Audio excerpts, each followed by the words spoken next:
Kanceri i mëlçisë. Kur trupi flet vonë. 1. Çfarë është? Kanceri i mëlçisë ndodh kur qelizat në mëlçi fillojnë të rriten në mënyrë të pakontrolluar. Mund të jetë primar, fillon në vetë mëlçin, ose sekondar, përhapet aty nga një pjesë tjetër e trupit. Lloji më i zakonshëm është karcinoma hepatocelulare. 2. Shenjat paralajmëruese. Humbje peshe pa arsye. Humbje oreksi. Fryrje ose dhembje në pjesën e sipërme të barkut. Lodhje e vazhdueshme. Zverdhje e lëkurës dhe e syve, verdhëza. Të përzjera dhe të vjella. Urinë e errët dhe jashtëqitje të zbehë. 3. Si vjen dhe çfarë e shkakton?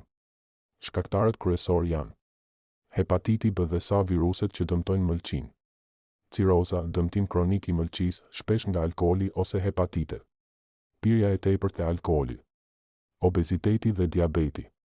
Ushqimi i kontaminuar me toksina, si aflatoksina nga myku në drithëra. 4. Ushqimet që e nxisin. Pijet alkoolike në sasi të mëdha. Ushqime të skuqura dhe të rënda për tretje. Ushqime të ruajtura keq, të mykura ose të kontaminuara. Ushqime me shumë aditiv, ngjyrues dhe konservues artificial. Sheqerna dhe yndyrna të tepërta që çojnë në dhjam në mëlçi. 5. Fakte që shumica nuk i dinë. Kanceri i mëlçisë shpesh nuk jep simptoma derisa të jetë në fazë të avancuar. Mëlçia është një nga organet më të heshtura dhe nuk qanë derisa të jetë shumë vonë. Hepatiti B dhe sa mund të qëndrojnë në trup për vite pa simptoma, por të dëmtojnë mëlçin vazhdimisht. Aflatoksinat, një lloj helmi që gjendet në kikirik, misër dhe grur të mykur, janë shumë të rrezikshme. 6. Nga çfarë të ruheni?